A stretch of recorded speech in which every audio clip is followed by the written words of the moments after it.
Good morning, church. This is for daily devotion. This is from John chapter 20, verses 19 to 29.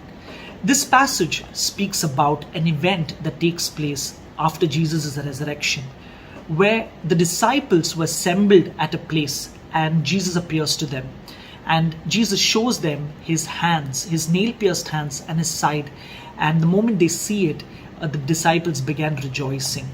But at that particular moment, one of the disciples, Thomas, wasn't present in the room. And later on, when the disciples met Thomas and when they narrated the entire story, verse 25 says, Thomas said, "Unless I see in his hands the imprint of the nails, and put my finger into the place of the nails, and put my hand into his side, I will not believe." In the later part of this passage, when Jesus meets Thomas, Jesus shows him his hands and his side. And Thomas, seeing this, instantly, he said, "My Lord and my God." And I like what Jesus replies and says. Jesus says, "Because you have seen me, have you believed? But blessed are they who did not see me, and yet believed." God has placed this portion over here for each and every one of us, that knowing that even we could be a Thomas, where we would have our faith expressed only when we see or have evidence to believe. Hebrews 11:1 says, "Faith is a substance of things hoped for, the evidence of things not seen." Faith sometimes calls for believing, and faith calls for hope, and our hope is on who God is, on his word and on his promises. I was reminded of Hebrews 11:1, the heroes of faith. Think about this. What credentials do you think these men and women of God had? Nothing.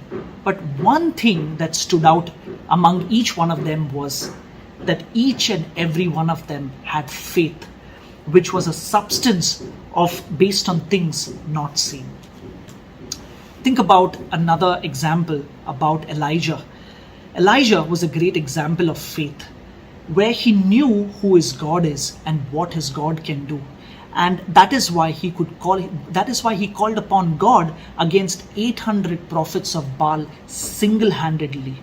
He was able to call for fire from heaven to quench the gallons of water on the wooden pyre that was watered. You know why he did that? Because he knew who his God is. He believed what his God can do. Another example, think about Shadrach, Meshach and Abednego, the three Hebrew boys. The three Hebrew boys were asked to bow down and worship the golden image. But these three Hebrew boys said, "No, nothing doing. We are not going to do it." And what happened in response? These three Hebrew boys were put into a fire, and it says that the fire was heated 7 times. You know why did they get into that fire? They were ready to get into that fire as well. You know why did they do that? Because they knew who their God is. They knew what their God could do. And that is the only reason why they said, "We will not bow down before any other God or any other thing." And guess what? God honored their faith as the fourth man, as bringing his presence as a fourth man in the fire. Another example, I was thinking about Joshua. Joshua saw the Jordan River at the flood stage, but he believed God. He believed his word, and he knew God's promises are yes and amen. That is the reason we see that Joshua, he even decided to put his foot forward. He took a step of faith and he put a foot forward on the Jordan River.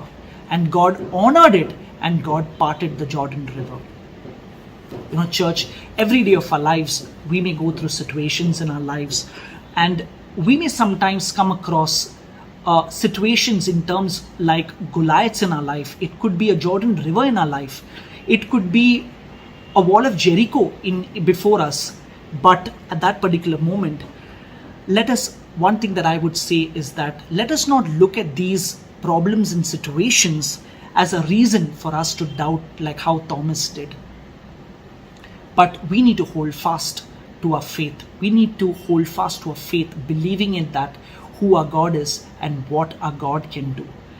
I was reminded of Hebrews 10:23 that says, let us hold fast the confession of our hope without wavering, for he who promised is faithful.